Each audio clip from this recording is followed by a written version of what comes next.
The Zone Coverage Podcast Network. They may be drinkers, Robin, but they're also human beings. Hell yeah, let's get Stinko.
From the Cumulus Studios in Minneapolis, Minnesota, this is the Giles and the Goalie podcast.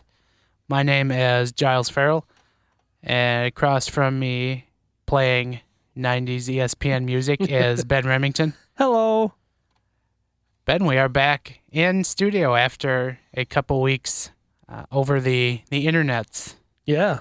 It's nice to be back here in the studio. And we really didn't hit on this on last week's show, but did you have a nice Christmas, and how are you going to be ringing in the new year? Yes, as those who follow me on Facebook and Twitter know, I got a fiance for Christmas. That was in my stocking, so that was fun and exciting. Other than that, yeah, it was a pretty solid Christmas overall. It was kind of nice with my crazy, mad travel work life. I've been home for 2+ weeks straight now, and it was kind of a blur of Christmas get-togethers and shopping and that kind of thing. So it was a lot of fun. It's been really good. We've got the new year to celebrate tonight. I'm gonna go on something like a 24-hour bender with my friends, and we'll see how that goes. And then it's back on the road next week. Yeah, after the show here, I will edit it as it needs. Mm-hmm. And then I will be getting cleaned up and going to spend some time with some friends. And yes, I will be joining you on that bender. Nothing rings in a new year better than not remembering it. Yeah. Yep. So no, the holidays are always fun, but we are moving past them now. Mm-hmm. And if you are a Minnesota Wild fan, you are probably wishing for more holidays to distract you from the abyss that is the Minnesota Wild. We haven't had a conventional show here in a couple weeks. We're going to pile drive right through the games that we have not recapped, but it's going to be a very quick recap. We're just going to quick run over the score, and then we'll get into some general topics in a little bit here. But Sure. Just to recap, for the sake of having all the recaps aired on this podcast, we will start on Sunday, December 17th. That is 2 weeks ago. My goodness. Wow. The Minnesota Wild lose at the Chicago Blackhawks 4-1 at the United Center. Then they followed that up with a 6-4 win at Ottawa over the Tire Fire, otherwise known as the Senators. The Fightin' Melnicks. The Movin' Eugenes. Yeah, no kidding. Then they completed their road trip before the Christmas break with a 4-2 loss at the Florida Panthers, and then a 3-0 loss at the Tampa Bay Lightning. The Lightning game in which the Wild were tied 0-0 right up until I believe it was like the halfway mark of the third period, and then the bottom kind of fell out. So they had a third period collapse, is what you're saying. Yes. That might be a theme here. Yes. So what do you say the theme here is? Anyway, then the Wild enjoyed some nice holiday rest. As I think I heard on one of the broadcasts this week, Mikhail Granlund didn't even leave his house for 3 days. It's a pretty solid holiday. I would have much liked to have had the same, where I didn't leave the house for 3 days. My girlfriend and I, my fiance and I, did not leave the house all day on Christmas Day, and it was absolutely delightful. Yeah, I spent Christmas Day with my mom and my girlfriend, and it was fun. We also partook in the traditional. Watching of Die Hard? No, fumbling with words. The traditional pilgrimage to Tom Reed's. Yeah, we'll unnamed just bar spit and it out. grill. Yeah, Yeah, in St. Paul's. Sure. We were able to do that, and it was fun. As always, Right. very skeleton crowd at Tom Reed's, but Was it last year we recorded there? yeah, it was a little more popular. Yeah. but this year it wasn't. Really? Yeah, Okay. it Because was- last year it was a pretty solid bar. By the time we left, when we got there, it was definitely, skeleton. But by the time we left last year, it had a pretty decent bar crowd going there. It was. We had just ate before we went there, so I didn't get to do the Christmas poutine. Oh, But that's unfortunate. I've got some games coming up here in the next couple weeks, so I'll have another chance at the poutine. But anyway, out of the Christmas break, the Wild hosted the Dallas Stars and won 4-2, and one of the better games the Wild had played all season, which is incredible. Yeah. We're saying that at the end of December. Well, Then in the back-to-backs to take them through the 2017 schedule, the Wild beat the Nashville Predators at XL Energy Center 4-2 Friday night, and aptly followed that up with a 3-0 loss in Nashville on Saturday night, in which the lone highlight of the game for the Minnesota Wild on Saturday night was Matt Cullen deking through two defenders and then getting a Bobby Orr-esque shot on goal. right. That was stopped by Yusei Saros. So that is your brief summary of all the Wild games that we have not covered. In that time, a few things to go over. In the Florida Panthers game, Nino Niederreiter left the game with a lower body injury. Has not been seen since, but a return is on the horizon here in the new calendar year. And before Mr. Niederreiter went into the injured list, he was not the beneficiary of much playing time, No. which to us is not good, as he's probably one of the better players on the squad. But you have any rampant thoughts on this, or? If you want to push that boulder downhill, we can do that. Yes. Yeah, when you're getting out-iced by Daniel Winnick, nothing against Daniel Winnick, but I don't know, and I'll talk about this later as we get into our 2017 thoughts overall, but it's baffling because we thought that the Yo doghouse was the issue, and I don't know, it feels like Nino, and we talked about this summer. This summer he got that extension, and we're all like, yes, finally, Nino will be the top line guy that we want because they paid him this money. They told him, hey, go out there, score 30 goals.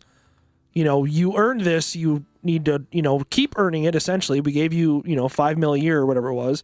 Then he's getting 10 minutes a night. Towards the end there, the last couple of games, he got, under 14 minutes a night.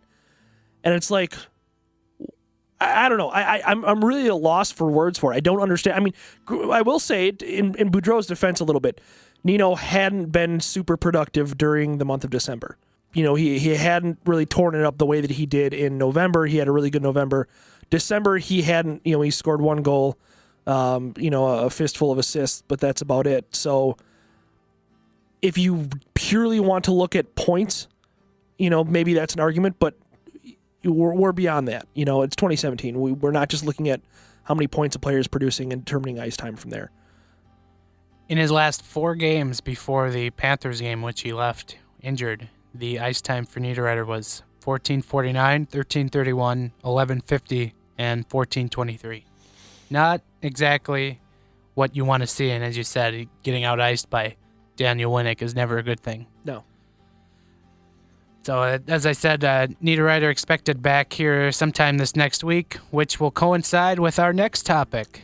Hey. As coming out of the Christmas break, the Minnesota Wild sent Zach Parise, 33-year-old, $9 million player Zach Parise, to the AHL on a conditioning stint, making him the highest-paid player to ever play in the American Hockey League. Really? Is that a fact? I did see that. Oh, okay. I mean, that does make sense. He played Thursday night for the Iowa Wild against Rockford. Rockford winning the game 5-3. But Parisi played, I think it was around like 15 minutes, and I shelled out the money to watch the game on the AHL live. Yeah. And first period, he was there, part of the power play, and really it was in the second and third period you started to notice him, and you saw that the speed kind of come back, and I wasn't disappointed. Just a good game to get his legs back, and he was not actively trying to get hit. It was more of I'm getting out of the way of anyone trying to cross paths so that I don't get hurt during this stint. Did he camp out in front of the net at all, do you know? Not a whole lot. Yeah. It wasn't a whole lot. Like on the power play, you think he'd be one right there, but he spent more time kind of out on the half wall, and it was, I don't know. I guess it makes sense. I guess you don't want him getting hit with a puck in front of the net, and then he's hurt with something else, and I get it, but it was just a thing, and good for Iowa, who had a pretty large size crowd, and as I noted, hopefully it brings some new eyes to the Iowa Wild. That was from Dollar Hot Dog Night, though, wasn't it? Oh, that, and you don't get a star player like that in the AHL every day, so it's always nice, especially for the Iowa Wild, who have had next to nothing in their 5 years of existence.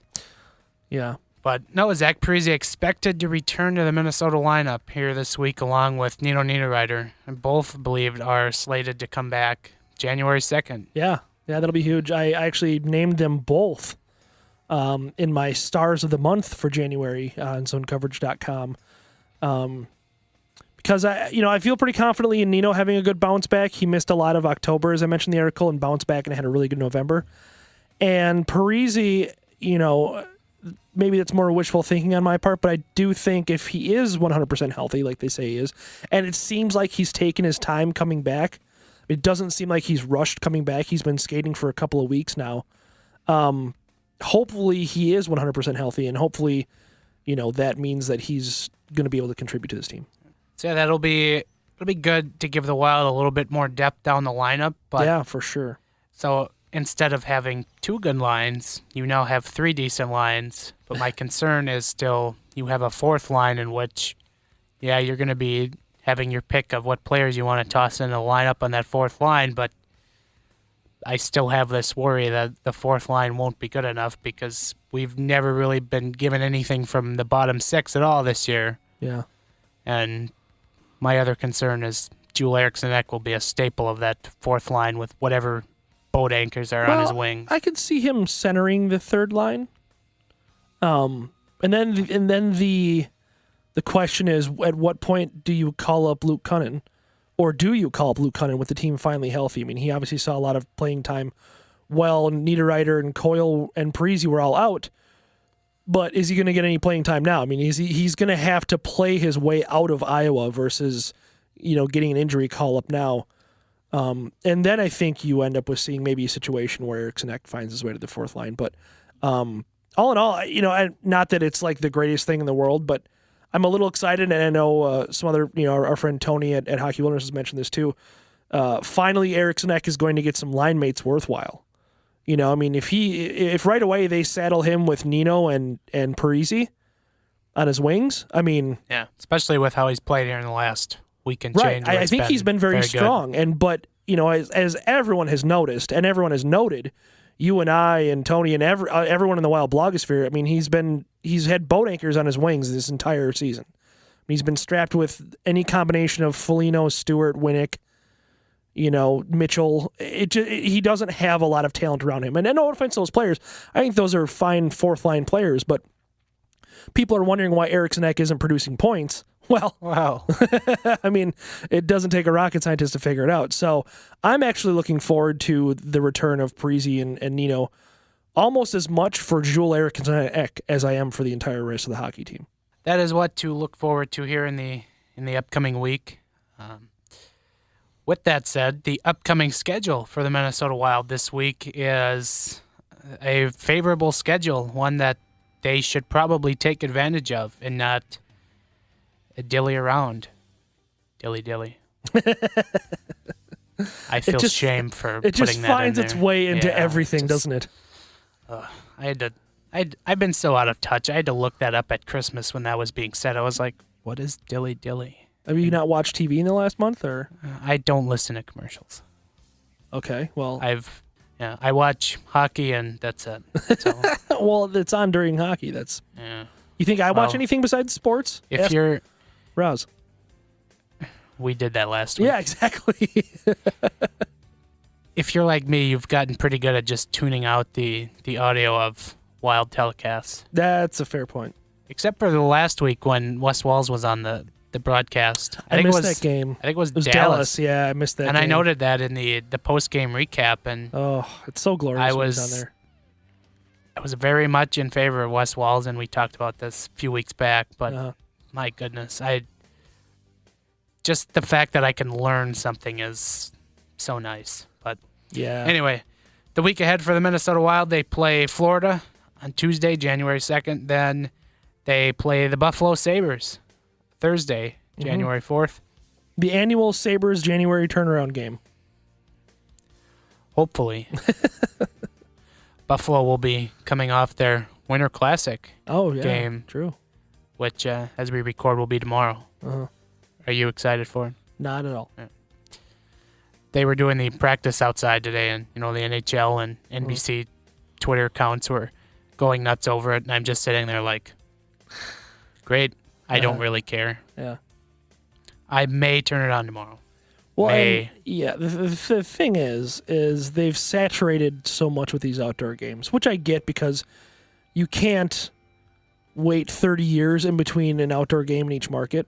I mean, only half the markets are really plausible, but so you can't wait 15 years in between each outdoor game for every market. So now they're pumping them into other things. We saw the outdoor game in Ottawa early this year. There's going to be an outdoor game. I don't even know where the other outdoor games are this year. There's going to be more, though. There always is. But yeah, it's just saturated. Like, it was fun and exciting, and it could actually compete with the college bowl games on January 1st if it was the only game of the year where they played outside. Right. But now they have 3 to 4 outdoor games a year, and it's like, you lost me. Whatever. I don't care. And then you've got the IIHF getting in on that action in the World Junior Tournament, which is the worst thing. I watched I'm sorry. I watched the last 2 periods of that game, and holy cripes, was that some snowfall right there? I mean, that was some serious lake effect on a show. Yeah, and anyway, whatever. Great game though. Yes, go USA. USA. But so the Wild have the Sabres at home on Thursday, and then they finish out the week Saturday at the Colorado Avalanche, the team that is now firmly in last place of the Central Division. Although they're actually doing pretty solid work to kind of hang in there. They're not too terribly far behind, but it just seems like they're still kind of a sinking ship ever so slowly. So really, you've got a chance to win 3 games this week against 3 not good hockey teams. You need to get 3 wins here. Yeah. As I noted in the game preview coming out of the break, I think it was against Dallas, we're really at a point now in the season where you can't give games away. You can't afford to, have lackadaisical efforts.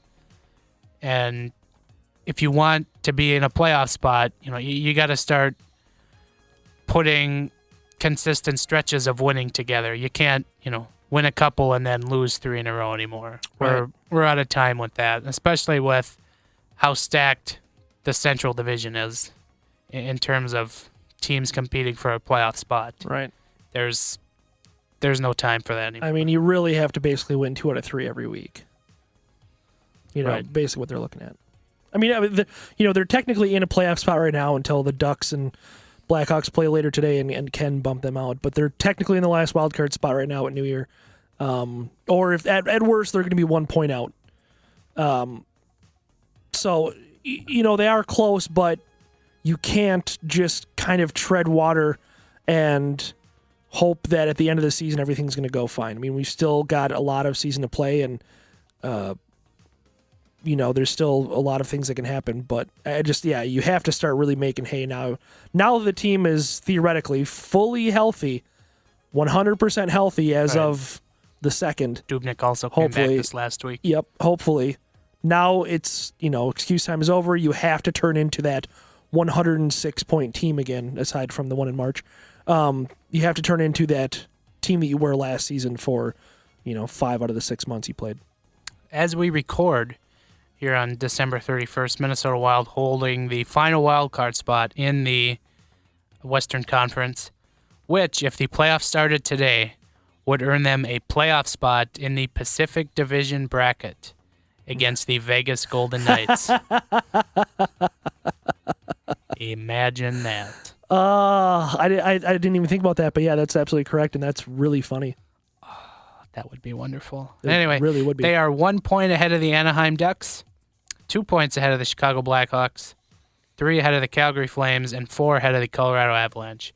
So really no margin for error here. None. As I mentioned, it's really time to start putting wins together, and just looking ahead to the week, the expectation has to be 3 wins, nothing less. And, I don't care that Colorado's on the road. The Wild have a very less than stellar road record this year, but you got to get 3 wins this week. That is my expectation, and if they don't, then I am not enthused. But so that is the week ahead for the Minnesota Wild, coming out of the New Year's break. So we will be kind of getting back into a regular swing of things here. So yeah. We'll have a little more normalcy return to the podcast. Hopefully everyone enjoyed our Festivus show and World Junior Tournament show. Yeah, I think they were good shows. I really enjoyed the Festivus show, even though we got nary a phone call. I think we had some good discussion. I think you, even as in the state of mind that I was, predisposed as you were that particular morning, I think that it was a good show, and I think we got a lot of stuff out there. And obviously, the part where Roz called in was fun, but I think the meat of the show was still really good. And the World Junior, I mean, that's obviously a very fun tournament for a lot of us serious hockey fans. So I think that was some good content as well. Yeah, and then the World Junior Tournament show was fun to put together with Nate Wells and Chris Peters, just kind of outlining the tournament. And obviously, it's something for us that's really fun to watch, but we're not experts on these players by any means. So you get some people on that kind of know what they're talking about, and hopefully bring a little bit of insight to everyone's home. And so yeah, those were fun. But yeah, we're gonna get back to normal here, and then with that, we are going to dive into our Bruce Boudreau quote of the week. Hi, this is Bruce Boudreau. I don't see how in Toronto that they're calling it, unless it's a guy they just pulled in off the street that hasn't seen hockey before. If I were the fans, I'd be booing even more, because that, they pay good money for this. If you want it, don't just think you want it. Go out and f***ing want it. Very eventful last week here for Mr. Boudreau, or as I should say, last weekend. Yeah. As the head coach was hit Friday night by a puck on the bench, and then he had the big bandage on his head, and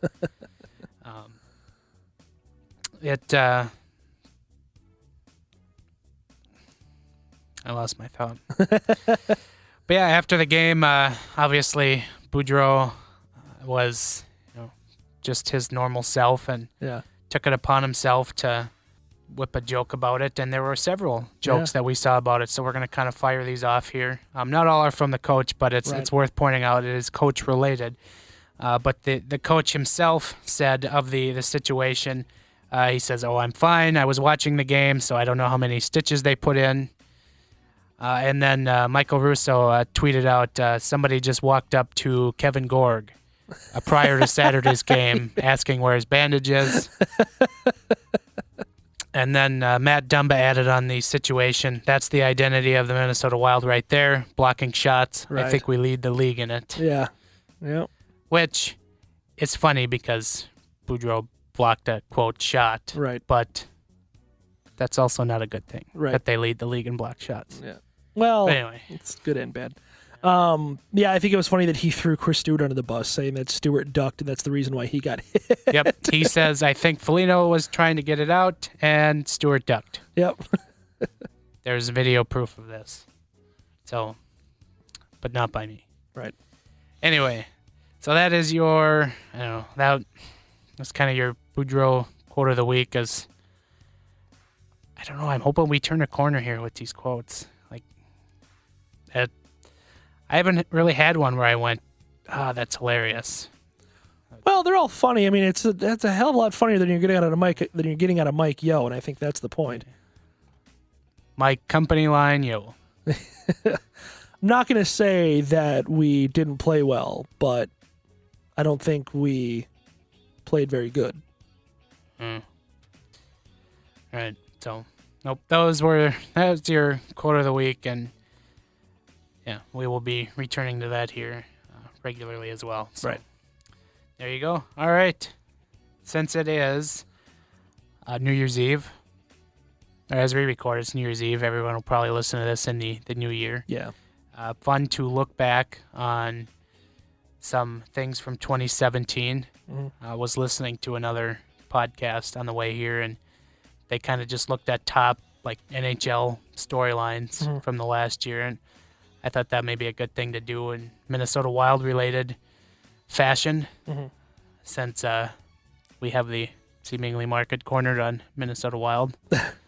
Okay, maybe we don't. Yeah, no, we don't. 2018 goals. So, top 5 Minnesota Wild storylines from 2017. Did you compile? I didn't know I was supposed to come up with a top 5. Oh, I think I just said Top storylines. top storylines. Yeah. Okay. I came up with 5, Oh, okay. but Well, mine are probably the same as yeah, yours. we're probably going to have the same thing, but it's basically just kind of going in chronological order. Sure. I had the March swoon Yeah. because the Wild seemingly were on pace to win the Central Division, and then a March swoon basically derailed that division championship that Bruce Boudreau brings to every other team he has coached. The Wild end up losing out to the Chicago Blackhawks by 3 points for the Central Division banner. The Blackhawks obviously getting dismantled by the Predators in 4 games in the Western Conference quarterfinals. Right. And the Wild go into the playoffs, and number 2 on my list was getting dismantled by the very underwhelming St. Louis Blues in 5 games in a series that the Wild absolutely dominated, but won just once. Yeah, I think that series, the swoon, there's common threads here. The swoon was about goaltending because Devin Dubnyk he was the Vezina winner going into that month. He had an incredible season. He had better stats than Bobrovsky. Boudreau was looking at Coach of the Year. And then you go into that month and and Dubnyk rather just absolutely craps the bed. They can't play Kemper because he has just been awful. And so they are just running Devin Dubnyk into the ground in the midst of the worst month of his season. And similarly was the series with the Blues where Devin Dubnyk played well. Devin Dubnyk had a .925 save percentage. That's pretty good. But Jake Allen was absolutely unstoppable. And there was a lot of instances in that series where, the Wild were a whisker away from a goal that would have completely changed the game and therefore completely changed the series. So, it came down to goaltending with both of those things where you saw the good and the bad. You saw what a bad goaltender can do to your team because the Wild were playing well during the month of March. So their advanced statistics pointed to them playing some of the best hockey they had all season. Martin Hanzal was not the reason why they were losing. He actually had a good month, and so did the rest of the team. But Devin Dubnyk was just off his game, and Kemper was nowhere to be found, luckily. And then, in the playoffs, same thing on the opposite side of the coin, where Jake Allen literally stood on his head for 5 games. I mean, put on a show that, was incredible. And I don't know that we've seen anything quite like that. And that was kind of one on my list, an honorable mention of my top 5, which I guess we're not doing a top 5, but since I put together a top 5, but was the Hansel trade. Yeah. And it is still getting beaten into the ground. Oh, God. That it was a bad trade. And I was on Twitter talking with some of our Twitter pals yesterday, and I noted that I'm still fine with the Hansel trade. Yeah. It was just I'm not fine with the Ryan White part of that trade. Yeah, no kidding.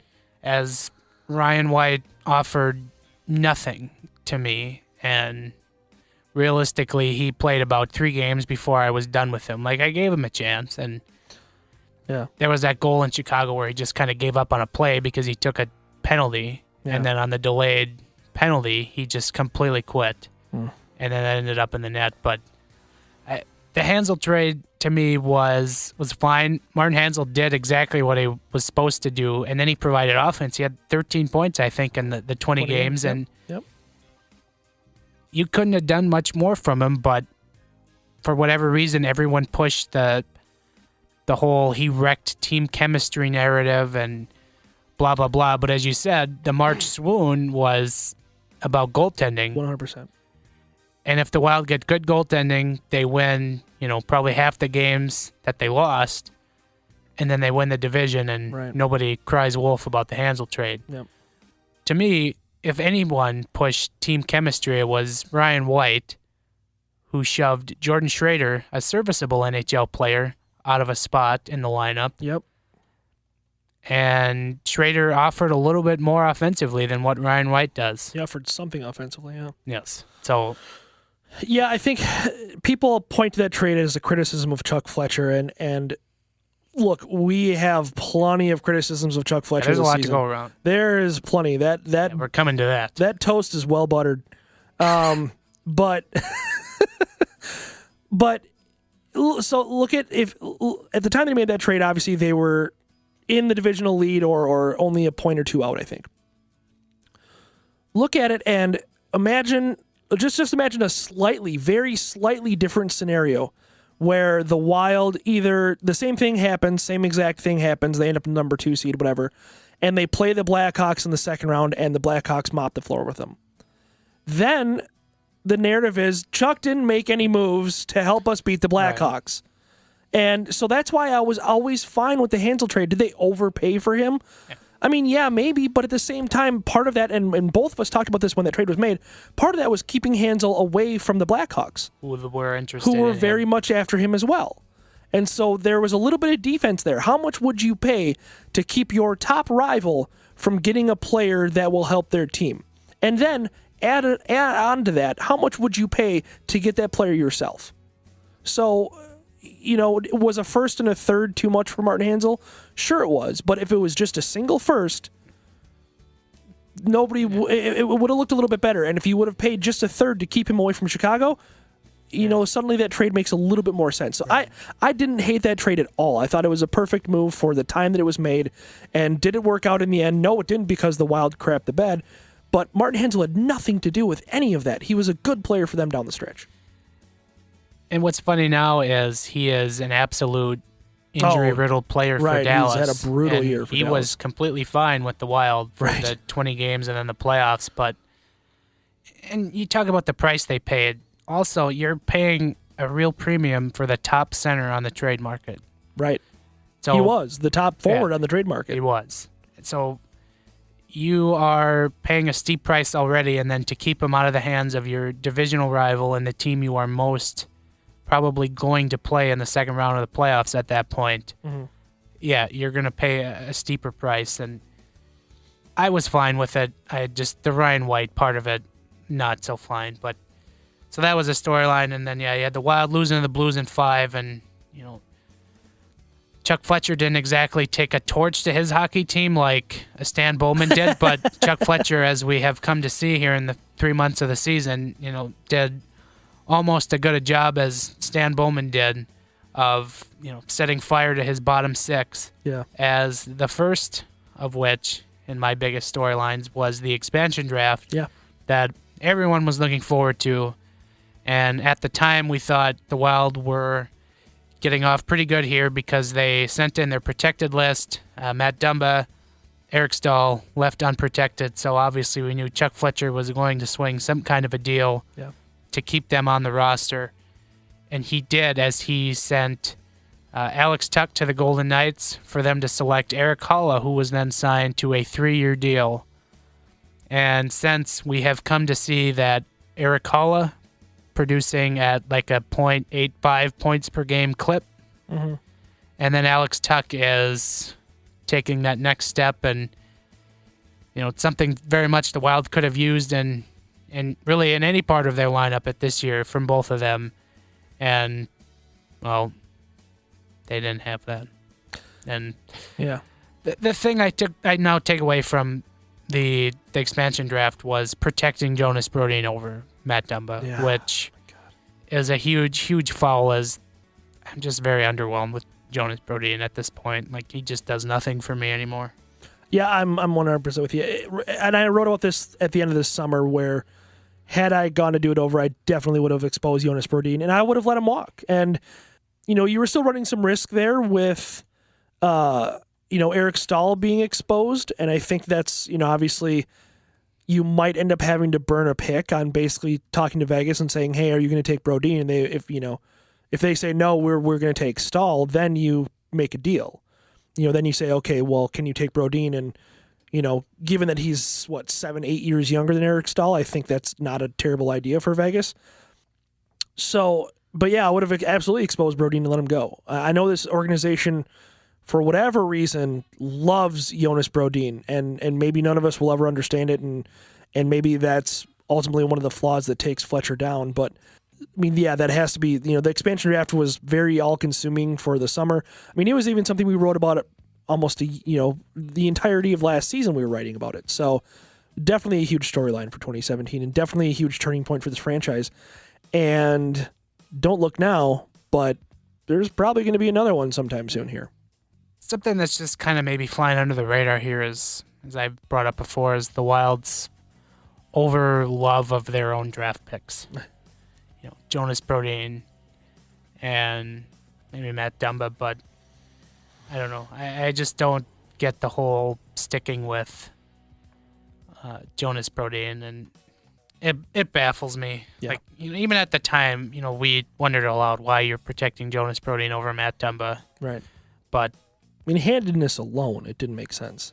Right. Handedness alone, it didn't make sense. Just right shot defensemen are very hard to find. And right. Right shot defensemen who can, produce like Matt Dumba has really since his slow start is very hard to find. So, and then you let Christian Folin walk before that, and your solution to that is to sign Kyle Quincy to play right D. And that may have been the worst move of the summer, quite honestly. So then days later, we find our next big storyline, and the Minnesota Wild and Buffalo Sabres picked up the old red phone and made another trade in the Chuck Fletcher era. This time he had a different GM on the other end. Tim Murray gone. I forget the guy's name now. Jason Botterill is now in charge of the Sabres. I wonder if Botterill just heard a phone ringing and was like, what the f is that? He opens the bottom desk drawer. And it's the Chuck Fletcher phone just ringing off the hook. And he opens up the drawer. It's a secured lockbox. He's got to call up Tim Murray. Tim, there's a phone ringing in here. What's the code? Oh, here it is. Punches in 6969 on the lock. And then he picks it up. Tim, it's Chuck. No, Chuck, it's Jason. It's not Tim anymore. What happened to Tim? New phone, who it is? He's gone. But no, the Wild trade Jason Pominville and Marco Scandella to the Buffalo Sabres in exchange for Tyler Ennis and Marcus Foligno. And they upgraded a pick. Yeah, and they swapped third-round picks. Well, third for a fourth. So essentially the Wild were moved up around. Woo! And as you can tell, and still tell, we were underwhelmed by the trade. Obviously, Jason Pominville, very much a scapegoat. Yeah. As his $6.5 million cap hit every year. Not exactly producing to that kind of level where you want, but he's still a very serviceable, productive player especially in the bottom six for Minnesota last year. And so you're basically swapping him for Tyler Ennis, an injury-riddled player who, could produce. He had been so hurt all the time. And then you flip Scandella, and we all knew the Wild were going to move a defenseman at some point in the offseason. They flip him. Well, especially if they hang on to one after the expansion draft. And then you get Marcus Foligno, a guy who's never put up more than 22 points or something a year. 23, and yeah. Just a grinder kind of a player, and something that this organization just can't seem to get over themselves with picking up. And then signing him to a 4-year contract later on in the summer. That might be worse than the trade, quite honestly. But the contract. In this trade, Scandella had not played well for almost 2 years.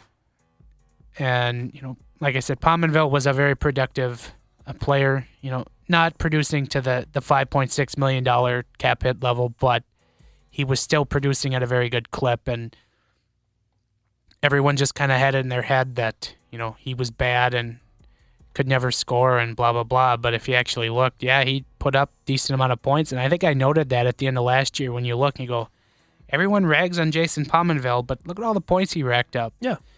And the Wild are very much missing that from their bottom six right now. Yes. And this trade went so backwards for the Wild, and this trade could very well be the trade that does Chuck Fletcher in as Minnesota Wild general manager. And really not until the last week we had anything out of Tyler Ennis. Yeah, I mean, and we've had some things out of Tyler Ennis, but still not a ton of production. Like, it's been nice to see him playing like a man possessed, right? But he still hasn't produced a whole lot. He's good to make a nice deke or get in on a breakaway, but he just can't finish. Yeah. And it's just been the thing time and time again. And I don't know, I just feel like he just flies under the radar in terms of fan angst. He's down on the list, yeah. I mean, which I understand because he's down in the lineup a little bit, but yeah. And I noted this, the Minnesota Wild fan outrage line of succession. And I started in 2009, but I forgot a few players from before, so I could have started earlier. But This is what I noted. From 2009 through the present, I had James Shepard. Yeah. Then came Martin Havlat. Yeah. Then came Danny Heedley. Mm-hmm. Then we moved on to Thomas Vanek. Yes. Then we moved on to Jason Pominville. Mm-hmm. And now we're on Matt Dumba. Yeah, I think the Dumba criticism has quieted very sharply in the last month. Because he keeps scoring. Because he had a very good month of December. But, yeah, it just seems like, and that's something that always annoyed me about, the fans on Twitter and stuff, is that they pick someone and they just ride that player into the ground. And it's just like, I don't know. Do you have to have someone to hate? Is that a necessary part of fanhood? I mean, I kind of see with this whole Teddy versus Case thing or going around this godforsaken media market. Do you have to have a side to things? Do you have to be team, do you have to be anti-Palmer? Do you have to be pro-Palmer? Do you have to be anti-Teddy? Do you have to be pro-Teddy? Do you have, anti-Mauer, pro-Mauer? Do you have to...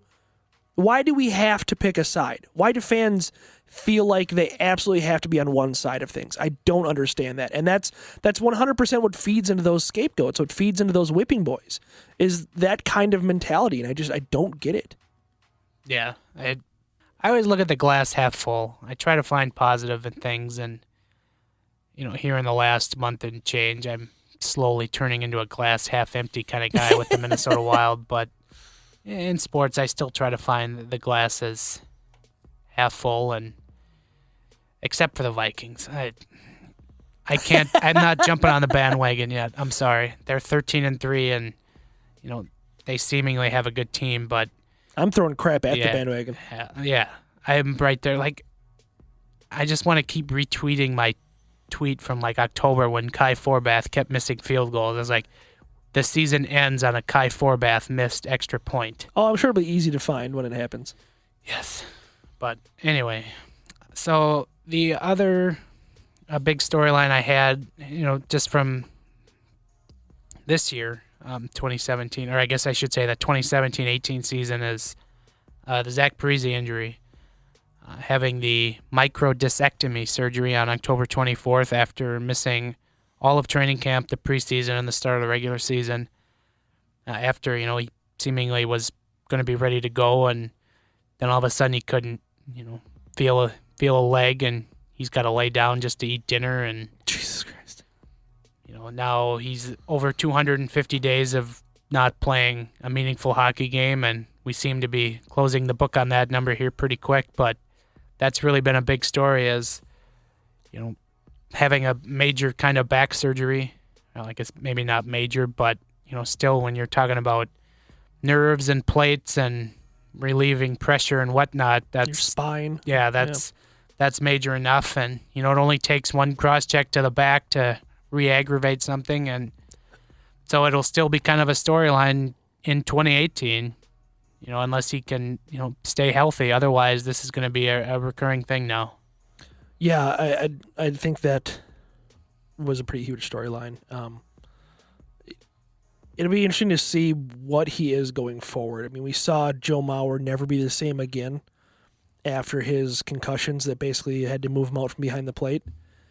But then he's making a lot of money like, you would expect out of a Silver Slugger, Gold Glove winner catcher. He's making that as a 12 to 15 home run first baseman, and people are upset about it. Well, we're about to have the same thing with Zach Parise, where he's going to be on the third line, and I don't want to be too pessimistic, but are we ever going to see 50 points out of him again? I don't know. But we're paying him, he's essentially on a max deal starting this season. Right. You still got 7 years left after this. And so it's like, do you blame Parise? I mean, that's what I was talking about before with the anti-Mauer, pro-Mauer. Like, people act like it was Joe Mauer's fault that he had a brain injury. And is it Zach Parise's fault that he had a back injury? No. And the other thing to this that bothers me is people act like he knew about this in the summer. Right. He didn't feel this way in the summer. Yeah. Like, this didn't creep up until training camp when, these symptoms started. Like, it just sucks that it coincided with that, but that's how it is. Like, he was just fine.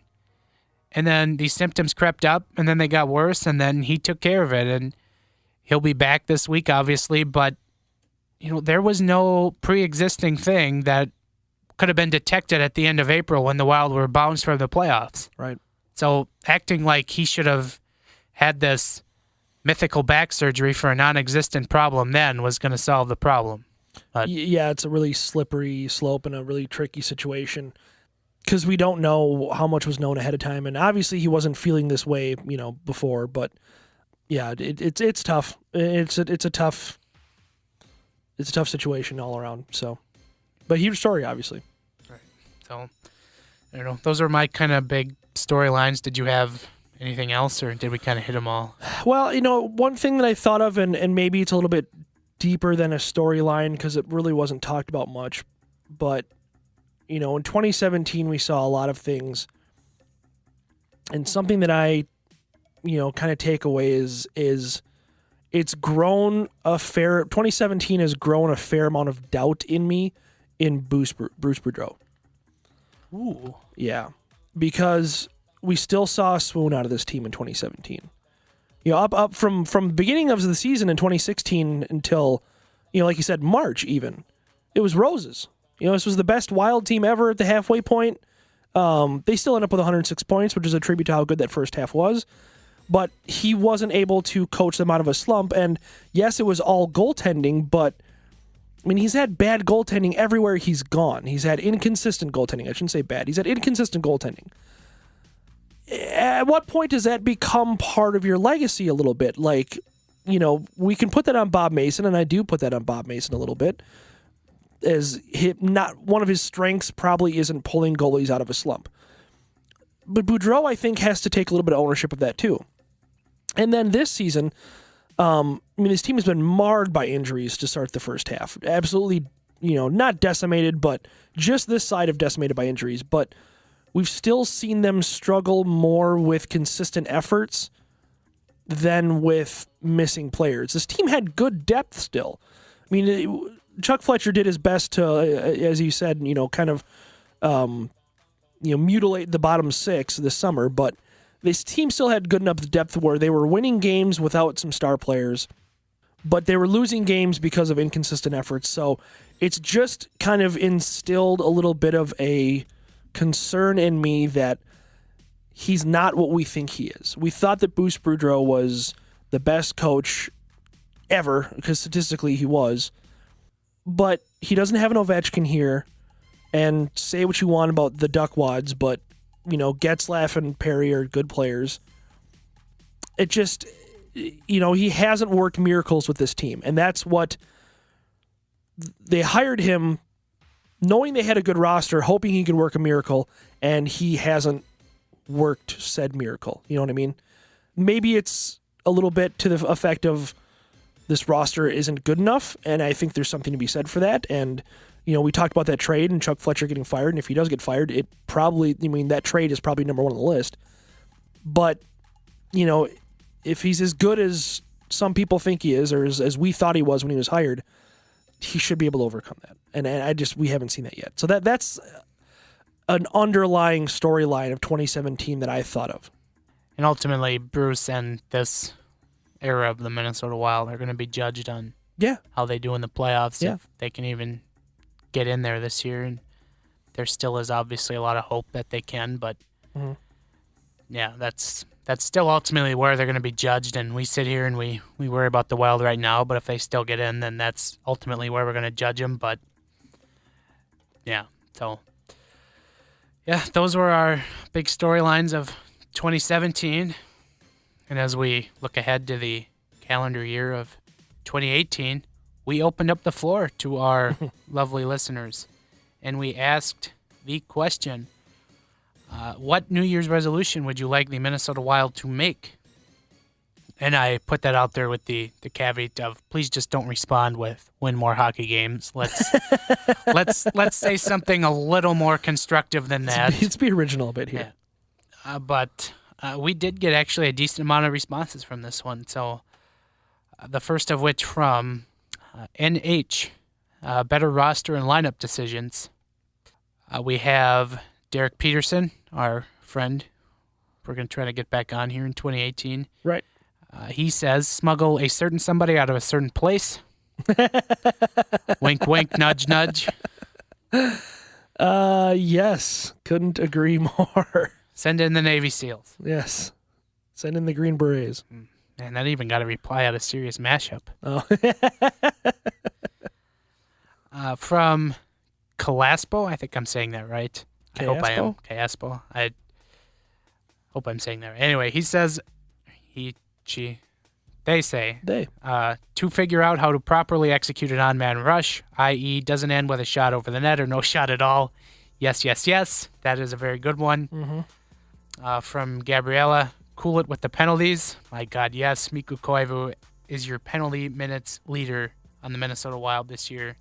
And looking at the numbers, he is at 32 penalty minutes this year. Do you know how many penalty minutes Mikko Koivu had last year? Total. Probably 40. Negative. That was his 2015-16 total.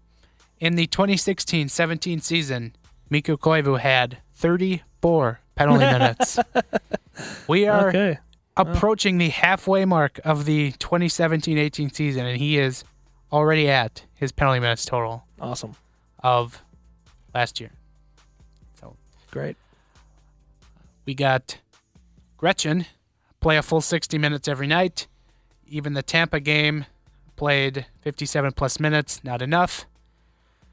Which, yes, but I say that a lot, and I think I'm saying that enough to where maybe it's time to just start thinking that maybe they're just not good enough in areas that they need to be, like the bottom six. And cause really, when you're a team that's built with no, elite score, you need to have four lines roll out there that can score, like the Wild had last year. And they don't have that anymore, which, as we kind of mentioned, they're going to get a third here in the next week with the return of Niederreiter and Parisi, but you still need a fourth line. And at this point, I'm for giving some other guys an opportunity on the fourth line. There are guys in Iowa who are playing very well, who deserve a shot, like Sam Annis. Annis.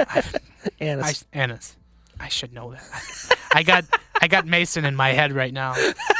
Ugh. He makes all the jokes about that, and I can't get it right. But he had it was an insane, like, 11, 10, 12-game point streak or something. Sure. And then, Justin Klu's playing very well, deserving another call-up. And, there's some guys down there who should maybe get a look. Zach Mitchell has gotten a pretty good look, and, I've been all right with him. He's been there. He's gotten a good look, especially over the injuries. He's been getting a few more minutes, but there's just some guys in Iowa who could maybe deserve a look over, Chris Stewart or Tyler Ennis or Polino. Right. If you really want to send a message, bring somebody on up to put a foot in their rear. Although your roster space is next to nothing, so you really can't do that. But guy can hope.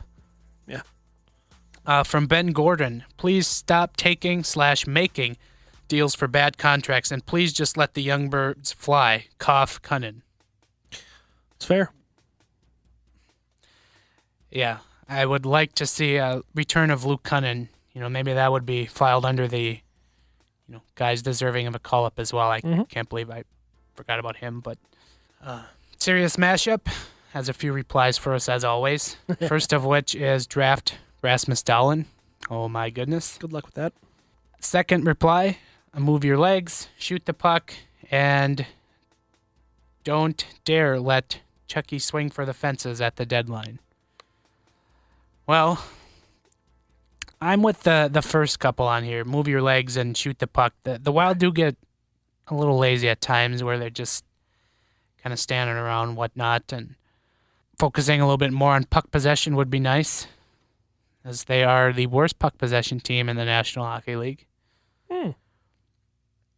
And realistically, I don't know what kind of moves Chuck Fletcher can make with this team at the trade deadline, especially if you have Parisi, Niederreiter back.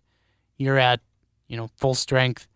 You're at the cap. You really don't have any room to make. So I'm not sure we're going to see a swing for the fences trade this year. I think you might see the return of Parisi kind of labeled as their bolstering the roster move, in air quotes. Yeah, it's you're definitely going to see that where it's like, well, I know they didn't make a trade, but almost the worst thing that can happen to this team in that regard is the team playing well through January and into February. Because then they're going to be like, well, hey, everything's fine. Everything's great. We don't need to make a trade. Everything's fine. Parisi's back. We're good. Not that I'm saying they have to make a trade, but it would be nice if they did at least a minor one, because it's obvious they do need some depth. And it would be nice if they did just make a depth trade. If they're in position to. Don't get me wrong. We're not putting the cart before the horse here, but I don't know. It goes back to the Hansel trade again. Don't let Chuck swing for the fences. Well, what do you want him to do? I think maybe more of what he's trying to get at is Chuck is reportedly in the last year of his contract. Well, then fire him. Yeah. Jesus Christ. Either let the guy do his job or fire him. You don't get an in-between. You don't tell Chuck Fletcher, hey, Chuck, here's the deal. We don't know if you're going to be back next year. So if you could not do anything stupid, that would be great. That's not how that works. I'm sorry. If he wants to trade a first round pick for, Martin Hansel 2.0, then he's going to trade a first round pick for Martin Hansel 2.0 because that's what he thinks this team needs to win in the playoffs. And as much as I disagree with everything he did this summer, you don't really have much of a choice but to let him do that. And we'll judge that trade if and when it happens, but you can't just handcuff the guy, from now until the trade deadline for the simple fact that his contract's up at the end of the year. And I'm not really sure of who's out there that you really would want to trade for anyway. Yeah, and I don't think they'll make a big move either. I don't. I didn't think they would last year either, to be fair. It's also just more of the parity in the league. Like, teams just aren't going to really sell, unless you're Arizona, Vancouver, or who am I missing? Arizona. Like, you're not going to really sell at the trade deadline. You're going to try and just save face and make your big moves in the summer. That's really what the NHL is now. Right. More responses to our Twitter question. We have Don Magruder. More passes and shots in front of the goal during power plays. Power plays and just overall shooting have to improve. I would agree to that. I think maybe just like in the overall, I would think more of that is kind of tied to better puck possession, because if you don't have the puck, you can't shoot the puck. Right, and I saw a thing the other day. They talked about how the Wild look awful when it comes to Corsi, and then I think it was Tierney at Charting Hockey posted. Take a poll of your beverage of choice before you look at those charts. Yeah, well, but in the expected goals for, which measures a lot of things, measures shot quality. It focuses more on shot quality than on just pure Corsi. The Wild didn't look bad.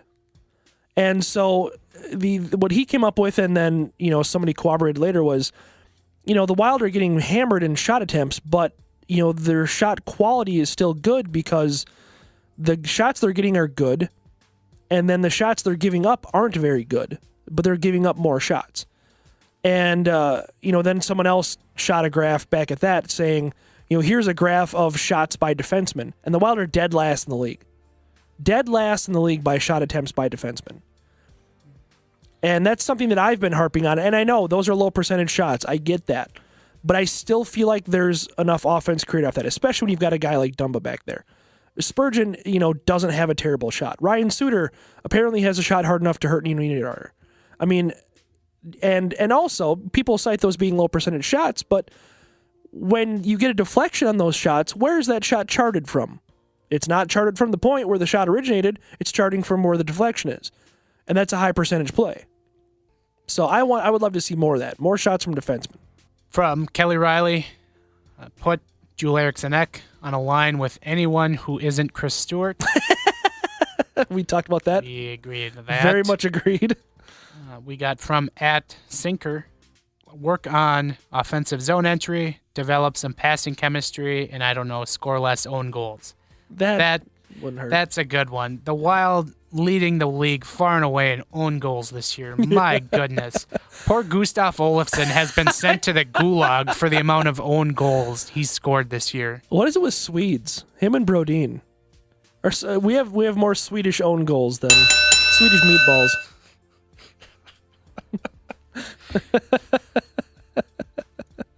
Boy, I think there's a few more in here. I have to see if I can find it. Let's see, we got from Official Wild Nation. Get rid of Stewart, Foligno, etc., and give guys like Joel Eriksson Ek, Cunnin more of a chance in the NHL. Yeah. Which, we agree with. Even our friend Joe Booley says the same thing. I'd like to cut the dead weight, bring the kids up, get better now, may miss playoffs, but I'm done seeing Foligno, Stewart, and Winnick. I've been very underwhelmed with Daniel Winnick, although he had those couple of games when he played center, and I actually was like, he'd be a good fourth line center if they kept him there. Right. But then they moved him right back to the wing, and I don't get it. I want to know what I'm not seeing. I want to know what they're seeing that I'm not. That with Winnick, or that shoved him right back out to the wing, because I was like, that's the Daniel Winnick that everybody in Washington loves. Daniel Winnick scores a goal. I get more of a reaction from Capitals Twitter than Wild Twitter. So I don't know, trade him back to Washington then. Wasn't he just dealt for a second-round pick like a season or two ago? Yeah, it was a couple of years ago. 2 years ago. Not that that qualifies as anything. Chris Stewart was dealt for a second-round pick 2 years ago, too. Yeah, who did that? Wah, wah. Who sent that second-round pick? Where did that second-round pick end up? Dun, dun, dun, dun. I think we got everything here. I'm just trying to skim through the replies. But, that was our listener question for this week. Thank you to everyone. Yeah, solid turnout. You can follow us on Twitter at GATG Wild Podcast, or you can find us on Facebook, facebook.com/GATG Wild Podcast. We do the listener questions on both platforms just so we can make sure that we get everyone involved. Mm-hmm. Oh, last one, closing the book on the listener question from our friend Brian Reynolds. Yes. Bringing it down the house. In the words of a manager I used to work with, quote, suck less. There you go. As only Reynolds can put it. Yep. Only a way he can say it. Yes. So there you go. That was the listener question.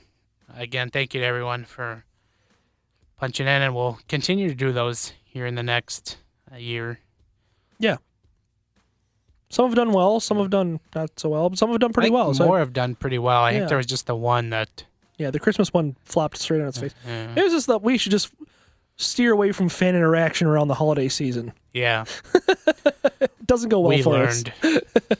But, all right.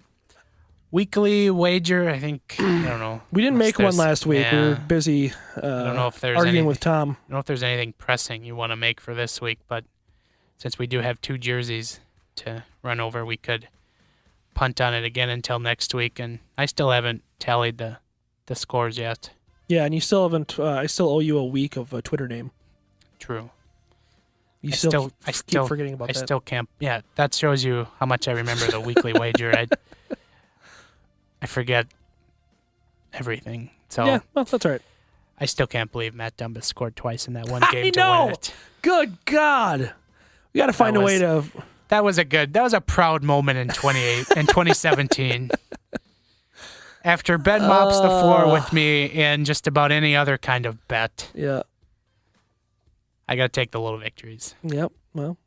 All right, we'll come back next week with a weekly wager, and I'm guessing it'll have a certain theme to it, but we'll wait and see what we come up with. Right. But we will move on to jerseys. Here to start the third period. What team is this? It's not Team USA. Well, yes, it is. They've got on new uniforms. They're wearing the logo of the Duck. I've never seen this before. So, since we missed out last week, we do have 2 jerseys to hit over this week, so we're going to kind of quickly get through them here as we try to end the show. So we're not running this too long. But the team of the week we had scheduled for last week, lost in the Festivus Madness, was the Nashville Predators, the Purds. Purds. And as what we do in this segment, we look at what a third jersey would look like next year, as every team this year went down to a straight home and road jersey with the switch to Adidas. Right. And the Preds kept it just about the same, although they did end their Reebok Edge trim. Yeah. Thankfully for us, as we were very tired of the Reebok puke. Right. Although, weirdly, I didn't know people thought that highly of the Nashville jerseys until they made their switch this year, when everyone thought they were the worst things. People thought it was a huge downgrade. And I said it's an upgrade. They're still very bland jerseys, but it's still an upgrade over what they used to be. Right. And obviously, the home, you've got the primary yellow with blue trim on the sleeves and at the bottom of the jersey, and then you have the road jerseys with white and yellow trim. You got the yellow shoulders and the yellow on the bottom of the sleeves and bottom of the jersey. And, you know, as you said last night, watching the Nashville home game, so much yellow. And I have a feeling we're going to see a lot of yellow this spring again in the Stanley Cup playoffs. But as we look ahead to next year, and maybe if they go the route of a third jersey, they actually haven't had a third jersey in a while. No. As They we've haven't had actually one been since, what is it before now? before Reebok. 2011. Yeah. 2010-11 was the last season with a third jersey. Yeah. And get this, that season, both their home uniforms were primarily colored with blue, Yeah. with navy blue. What a shot. Wow. What a concept. And that is exactly what I was going to say. A navy blue jersey should be their third, or as I said on our jersey show last year, they should have went with blue. With yellow trim, not a bad look, but they stuck with the yellow at home. But I would like to see the blue return, and Yeah.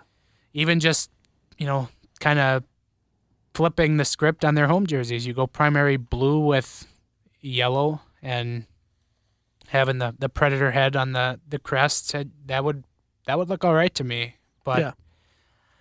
I'm sure they'll take it in some kind of a weird way, and They'll find a way to somehow, some way, put more yellow on a jersey. they'll put a catfish on the next jersey. I wouldn't even mind that so much because at least that's the team's identity. I mean, we complained about Columbus somehow not acknowledging that the cannon is their team identity. If Nashville puts a catfish on their jersey, I can't even complain about that. I can't even talk crap about that because it's like, well, yeah, I mean, that's kind of what you guys are known for. So I guess I can't really complain too much. This is what it is. Or I wouldn't be surprised if they incorporated Smashville or something into the next jersey. Yeah, and, yeah.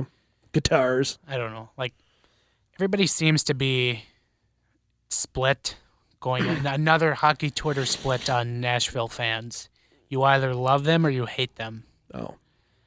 There seems to be no middle ground there. Yeah. But that's something I learned last night. Sure.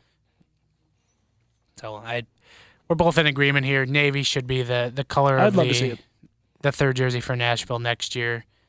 And then the team of this week now is the team that we get to see in the Winter Classic on January 1st, Mm-hmm. the Buffalo Sabres, Mm-hmm. the Buffalo Pagulas. Hey, hat tip to the Pagulas. They bought the Buffalo Buttes. of the NWHL, Mhm. which is the first team to be owned by a non-NWHL, First, yeah, to have just by not the NWHL, NHL ownership, yeah. which is neat. Yeah, very cool. Certainly gives some stability to Yes. that team and by proxy that league, So Right. that's a very cool thing.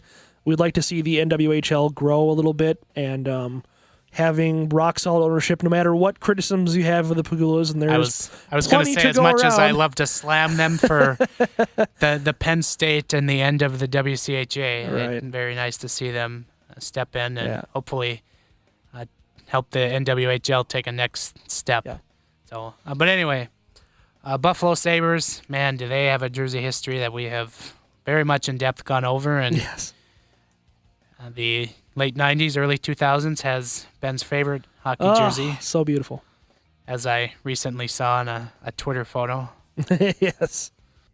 Yes, your fiance must really love you to let you take a photo shoot in a Dominic Hasek Sabres She jersey. didn't think anything of it. I was like, well, she talked about doing some wardrobe changes for these photos. They weren't anything serious, obviously. It was taken by our future sister-in-law. But I was like, yeah, sure, I can grab a hockey jersey or something. She's like, yeah, I'll grab mine. And I was like, oh, all right. If you want to grab yours, that's cool. And then, she talked about doing it both in Wild jerseys, and I'm like, sweetheart, If that's I'm gonna- a good idea, but If I'm going to do this, Right, I'm going to like- do this in the one that I want to do yeah, this it's in. I don't want to be that couple, But no, it was very cool. She didn't. Actually, the only person who put up, who kind of questioned it was her brother. And he was like, a Buffalo jersey. And I was like, yeah. And he's like, don't you bleed Minnesota sports? I'm like, well, I mean, I write about it, but I was like, and he didn't know, but I was like, well, I actually have 25 hockey jerseys or more that are all different teams. And he's like, oh, wow, okay. So very fortunate to be allowed to do that. But yeah, the Buffalo Sabres, they kind of have their relative throwback kind of themed jerseys to the early days of the franchise, and Yeah. I don't really have a problem with their home and road set, and Well, we had heard they were going back to royal blue, and then we got head faked on that. right. And I don't know how exactly that happened, because the franchise started with the royal blue, and then they didn't actually introduce navy to the color spectrum until the infamous Buffa Slug jerseys. And now they're sticking with navy, and it really just kind of raises confusion more than anything. So, I don't know. I'm just worried that what we're going to see if they go the route of a third jersey here in the near future is they're going to give a primary yellow jersey some kind of a shot. They had the yellow third jersey, which was a half and half kind of a deal. Yeah, but half yellow, half blue. Yeah, it was not good. That is one that will live in infamy as one of the worst things we've ever seen. Yeah, that was pretty bad. And Tyler Ennis, the model for that on NHLuniforms.com. Go figure. And maybe going back to that third jersey from the 2010 to 2012 era, was in kind of a more blue jersey with the yellow trim and the script buffalo. It's not bad. That's not a bad look, but I don't know. Buffalo's going to do something nuts. You know what I do like? They have this on their Winter Classic jerseys. They have a buffalo logo on their shoulder patch, which is it's basically the buffalo from their crest logo, just the buffalo, and it says buffalo within the actual buffalo. I've said buffalo like 17. Yeah, I see it here. Maybe that's something. I kind of like that. I kind of like it's simple, but it works. I would like to see that as the crest on their third jersey. If you're paying attention somehow, some way to the Winter Classic, maybe take a look at that. It's kind of I akin it to the M logo for the Wild. They threw it on their Stadium Series jersey. Now it's a shoulder patch, and we've all got hundreds of dollars bet on the fact that it's going to be the crest for their third jersey next season. I kind of think of it in that respect. I got a long sleeve shirt with that M on it for Christmas. Oh yeah, nice. It's a solid logo. That's why I said I can't get enough of this. I made gingerbread men with that logo just to kind of see how things looked. You know what? Actually, I wouldn't be surprised if Buffalo's third jersey was just this Winter Classic jersey they're going with. It seems like a decent enough look to where they only threw the New York thing in there because it was in New York and all that jazz. So I don't think maybe you'll see they'll fine tune it. Yeah, I can see that. Yeah. They're so hard to predict. I mean, they went from the blue and gold to black and red, and then they went back with the Buffa slug, and now they're back to what they originally went with. So who knows what kind of crazy things we're going to see out of the Buffalo Sabres, but so that's kind of what we're hoping for from the Buffalo Sabres and the Nashville Predators. So. Yeah. So yeah, that is our jersey segment for the week, and I can probably wrap it up for this show. I think we've gone on long enough. And sure. Do you have any final thoughts or New Year's resolutions for 2018? Personal resolutions. I've kind of thought about this. I don't like I've made one I think every year, and I haven't really thought about much beyond the first week of January. Because I've never been really that big into coming up with good ones or sticking with them for that matter. This year, the weight loss thing is, that everyone does. It's kind of non-factor for me because I've got a wedding this year. So it's beyond a resolution at this point. But I don't know. I thought about this a little bit last night, with my impending marriage and then, subsequent kids at some point.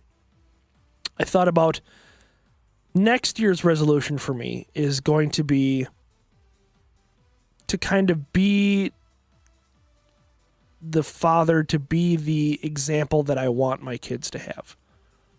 So that's next year. This year, I'm engaged, and that's hopefully not going to happen again. I've got a wedding. Hopefully that doesn't happen twice. So I kind of want to enjoy the moment. I think that's my resolution for this year, is just enjoying the moment. I'm traveling for work. I'm going to spend almost my whole year in California or Seattle, which should be a lot of fun. And, the wedding and all that stuff. Like I didn't live up my 20s very much. And not that this is my last shot at it, but as many married men, especially married men with kids, will tell you, this might be my last shot at it. So that's kind of the mentality that I'll probably forget all about this in 2 weeks, but that's kind of what I thought of as a rough draft. You should have just gone with the scene from Major League when Jake Taylor is going on about having one last shot at it. Yeah. Tanking on a ground ball. Right. Gonna lay down that game-winning bunt. I don't have any like big resolutions for 2018 personally. Last year on the show I mentioned, just trying to support more local establishments, and that was a great that was one. something I really stuck well with this year, and I'll obviously carry that over into 2018 as I've kind of stuck with that here, and it's just kind of how I go about things now. It's just kind of more into the routine of things. Sure, which is good. Obviously for the podcast, I continue to try and come up with ways to make this bigger and better, and we will continue to do so in 2018. And we have some fun ideas lined up even for January here, right off the hop. And my final thought is a thank you. First of which, to all of our listeners, thank you for sticking with us here in 2017. We did a lot of new things. We tried editing the podcast to decent success. Yeah. We had some sponsors, to which we thank. Yes. Help us expand the show.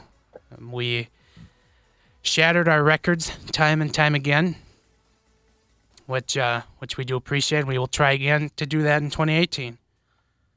But my final thank you on the show is one that is very long overdue, something that I have neglected and been maybe called out on once or twice for. But I'll give a little backstory to this. At the end of last year, you gotta remember we switched from Wild Extra. We saw Wild Extra end. We went to zone coverage. Yeah. Not an easy time, especially for wild bloggers, as always being branded as a blogger isn't exactly the greatest thing on a given day. Right. But we still try. But at the end of last year, kind of selfishly, it probably worked out for the better that the Wild were quickly bounced from the playoffs, just in terms of a writing perspective, as I was kind of, again, at the burned out stage. Sure. Switching from one website to another and then kind of pondering if you really wanted to continue on writing was kind of on my mind, and that's kind of why I really went into the wilderness for a good period of time in the spring and in the summer and figure out what I wanted to do. And in the spring, I was fortunate enough to cross paths with somebody who I've grown pretty fond of here in the last year, 7 months or so. Sure. And she has kind of brought a fresh perspective on things for me and has kind of re-sparked writing, podcast. She's also actually given me some ideas to help us kind of expand the show's reach, like the Instagram account, Right. the YouTube channel, some ideas that she's given me and I followed through, and we're trying those out, and I think they're doing pretty well, Sure. at least to me. But that would be Jamie, my girlfriend. She deserves a lot of credit that I haven't exactly handed out, but she has kind of put a foot up my rear, and she's gotten me to do some pretty good things, whether she thinks so or not. I've been able to cover some Iowa Wild games, which is an indirect thanks to her. And I haven't said this publicly, but I was also fortunate enough here in the last couple of months to write a book on hockey debates themed for a middle school kind of age. Not an overly big project, but still a worthwhile project that I probably would not have otherwise done if she hadn't kind of re-sparked my interest in writing on hockey, and I've come to refine my passion for that this year, and hopefully I can find some fun things to do in 2018. So as we close the book on 2017, a very large thank you to Jamie for kind of reigniting my love for writing and in hockey. And as I said, it's not an easy thing every day to be a Wild blogger, especially when all Wild bloggers get slammed sometimes. So thank you, Toots. I love you. Yeah. She won't listen to that. But That's fine. Yeah, no, I'm on the same page as you where Ra's been super supportive and it's been nice. And we talked to her last week about how much hockey I actually watch and how uninvolved she feels in the process. But it's tough, and it's tough for. I think the writing is a tough job, and a lot of people don't recognize how tough it is. And, time consuming. Right, and especially for the folks like us that have day jobs and write Yes. as well, and the sacrifices that we make just to produce what little content even that we make is, and just to watch the games, to be an expert on the matter is a tremendous sacrifice, especially, we do it because we want to, but especially for those close to us. And so it's a good thing to thank them. I also should point out, Jamie's a saint because she puts up with my garbage on a daily basis, which includes every reference of the number 69, and I blurt out nice. She puts up with it. And in fact, we'll just be driving, and then there'll be that sign for the air conditioning where you can get it for $69 or the air conditioning tune-up. She'll make sure I see that. A couple times I've almost missed it, but she'll point it out. She'll go nice. So she's a saint for putting up with all of that. God bless that Lonsdale Northfield exit. Yeah. Oh man, that is a treat every time I drive by it. She also has accepted my love for the Mighty Ducks. That's good. So that's good. Yeah. She is a saint. Yes. So that can wrap it up for this show, our final show of 2017. Again, thank you for sticking along with us. We will be back in 2018, which will just be next week. Right. I always love to say, see you next year. I know it's way overused, but God, that's a terrible joke. I don't know why. I don't know why that makes me get all warm and fuzzy when I say that, but whatever. Oh, you're such a dad. Yeah, I got told my Christmas outfit was very dad-like. Oh boy. So that was begun. That was fun, maybe. But yes, you can find this show on iTunes, SoundCloud, our YouTube channel, which we also do game previews, game recaps, Stitcher, Google Play, Libsyn, pretty much anywhere you can find the show. iHeartRadio also, for those who like that. You can find Ben and I on Twitter at Ben Remington, at Giles Farrell. Our podcast Twitter account, as mentioned before, at GATG Wild Podcast. We write for a website called zonecoverage.com. Ben is the resident columnist. Indeed. I bring you your features, sort of. I try to. Yeah. And we have Heather Rule, who is a beat writer extraordinaire. Yes. She does the Lord's work with She's the pro. The recaps and the game previews, and she also likes to point out the oddities of the number 69. But yes, you can go to zonecoverage.com/wild for our work. Or if you are just a big Minnesota sports fan in general, just go to zonecoverage.com. Great coverage of the Vikings, the Wolves, Gophers, etc. Yeah. And they are on Twitter too at ZoneCoverageMN. If you fancy that. One-stop shop. Did I get it all? I think I got it all. I think you're good. Yeah. You know where to find us. So that'll wrap it up for us. We will be back next week. And of course, have a safe and happy New Year. Later.